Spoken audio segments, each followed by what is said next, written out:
Hi అండి, నమస్తే. ఈరోజు మీకు మంచి పోషకాలున్న 3 రకాల కారప్పొళ్ళు చూపిస్తున్నానండి. ఇడ్లీలోకైనా, రైస్‌లోకైనా, దోసలోకైనా సూపర్ ఉంటుంది. మనకు కావలసిన విటమిన్స్, ప్రోటీన్స్ కూడా ఉంటాయన్నమాట ఈ కారప్పొడిలో. ముందుగా మీకు చింత చిగురు కారప్పొడి చూపిస్తున్నానండి. బాగా లేతగా ఉండే చింత చిగురును కోసుకొచ్చి, మనకి సీజన్లో వస్తుంది కదా, మనకు కావాలంటే సంవత్సరం పాటు నిలవ పెట్టుకోవచ్చు. చింత చిగురును కోసి కడిగి శుభ్రంగా ఇలా ఆరబెట్టుకోవాలి.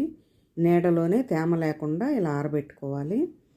ఈ ఆరబెట్టుకున్న చింత చిగురుని బాండీలో లో ఫ్లేమ్ మీద మాడిపోకుండా వేయించుకోవాలి. ఇది ఒక ప్లేట్లో తీసుకొని అదే బాండీలో ఒక టీ గ్లాస్ తోటి ఒక అర గ్లాసు మినపప్పు, అర గ్లాసు పచ్చిశనగపప్పు వేసి వేయించుకోవాలి. ఇవి కొంచెం వేగిన తర్వాత అర గ్లాసు ధనియాలు, ఒక స్పూను జీలకర్ర వేసుకొని లో ఫ్లేమ్ మీద మాడిపోకుండా వేయించుకోవాలి. వీటిని కూడా తీసి ప్లేట్లో వేసుకొని వీటిని చల్లారనివ్వాలి. ఇప్పుడు అదే బాండీలో ఎండుమిరపకాయలు, నేనైతే 10 కాయలు తీసుకున్నాను. ఇవి బాగా కారం ఉంటాయి అన్నమాట, అందుకని తక్కువ తీసుకున్నాను. కారం లేని కాయలు అయితే ఇంకా ఇన్ని కాయలు వేసుకోవచ్చు అన్నమాట. చాలా కారం ఉంటుందన్నమాట ఈ కాయలు. ఇలా వీటన్నిటిని ఆరిన తర్వాత మిక్సీ జార్లో వేసి మిక్సీ పట్టుకోవాలి. మెత్తగా పౌడర్ చేసుకోవాలన్నమాట. ఇలా పౌడర్ చేసుకున్న తర్వాత ఇందులోకి సరిపడా ఉప్పు, మనం తినే టేస్ట్కి తగ్గ ఉప్పు వేసుకొని ఇప్పుడు ఒక గుప్పెడు వెల్లుల్లి రెబ్బలు వేసుకొని మళ్ళీ మిక్సీ పట్టుకోవాలి. ఇంతేనండి, చాలా ఈజీ. చింత చిగురు కారపొడి చేసుకోవటము రెడీ అయిపోయిందండి. దీంట్లో చింతపండు వేసే పని లేదండి. ఇది ఒక బౌల్లోకి తీసుకుందాము. రెడీ అయిపోయిందండి చింత చిగురు కారం, చాలా బాగుంటుంది. ఇప్పుడు ఇంకో కారం అండి, మునగాకు కారం తీసుకుందాము. ఇప్పుడు నేను మునగాకు ఇలా కోసుకొచ్చి శుభ్రంగా కడిగి తేమ లేకుండా నీడలో ఆరబెట్టానమాట. ఆరబెట్టిన తర్వాత ఇలా ఆకులన్నీ కోసుకోవాలి. అస్సలు తేమ ఉండకూడదండి, లేకపోతే కారం నిలవ ఉండదు. ఇలా ఆకంతా కోసుకొని దీన్ని కూడా నీడలో ఆరబెట్టుకోవాలన్నమాట. ఇదైతే కలర్ చేంజ్ అవ్వదండి. మునగాకు చూడండి, ఎండిపోయినా కూడా పచ్చగా ఉందన్నమాట. ఈ ఆకును పక్కన పెట్టుకుని బాండీలో 1 కప్పు మినపప్పు, ఇవి కొంచెం వేగిన తర్వాత లో ఫ్లేమ్ మీద మాడిపోకుండా వేయించుకోవాలి. ఇవి పక్కన పెట్టుకొని ఇప్పుడు పచ్చిశనగపప్పు ఒక అరకప్పు, వీటిని కూడా వేయించి ప్లేట్లో తీసుకొని సపరేట్ వేయించుకుంటున్నాను అండి. ఇవి కూడా అన్నీ ఒకసారి వేయించుకోవచ్చు. ఇప్పుడు ఒక అరకప్పు ధనియాలు, అందులోనే 1 స్పూను నువ్వులు, 1 స్పూన్ కానీ 2 స్పూన్లు కానీ నువ్వులు వేసుకోవాలి. ఇవి వేగిన తర్వాత వీటిని కూడా ప్లేట్లో తీసుకొని చల్లారనివ్వాలి. అదే బాండీలో కొంచెం 1 స్పూను ఆయిల్ వేసుకొని ఎండుమిరపకాయలు కూడా వేసుకొని వేయించుకోవాలి. కారం తక్కువగా ఉంటే కాయలు ఇంకొంచెం వేసుకోవచ్చండి. నేను కారం కాయలు వేస్తున్నాను.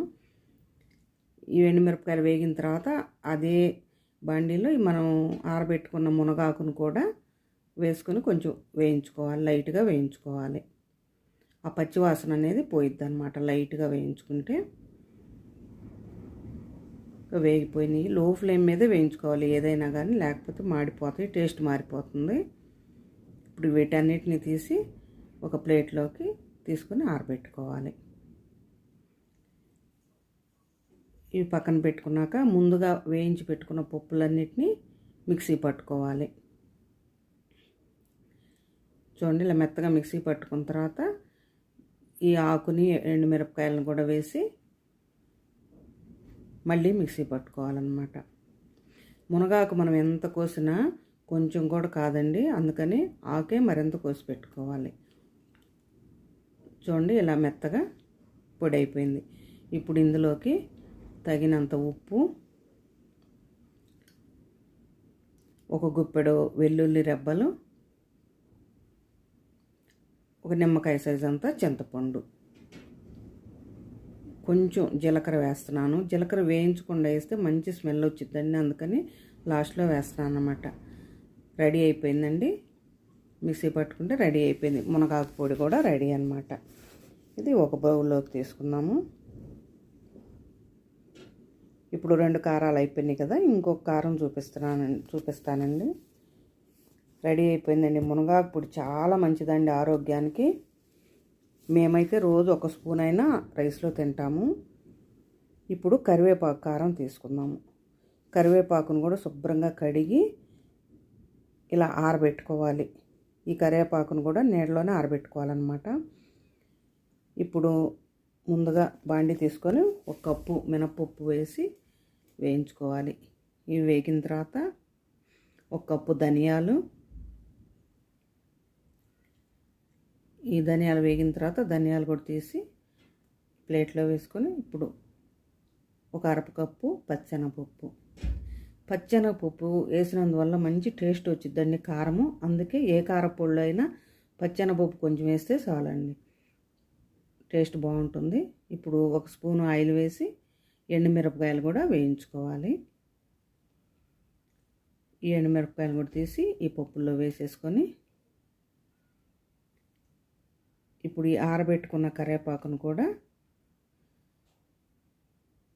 అదే బాండీలో వేసి లో ఫ్లేమ్ మీద మాడిపోకుండా వేయించుకోవాలి. సగం ఆరిపోయిందండి కరివేపాకు. సగం ఆరిపోయిన కరివేపాకుని ఇలా బాండీలో వేసుకుంటే ఇంకా బాగా ఆరిపోతుంది అన్నమాట. ఎక్కువ వేయించుకోకూడదండి, కరివేపాకు ఫ్లేవర్ పోతుంది. వేగిపోయిందండి. ఇంకా దించి ఈ పప్పుల్లోనే వేసుకోవాలి కరివేపాకు కూడా. ఇప్పుడు వీటన్నిటిని కొంచెం ఆరిన తర్వాత మిక్సీ పట్టుకోవాలి. మిక్సీ జార్లో వేసి మిక్సీ పట్టుకోవాలి.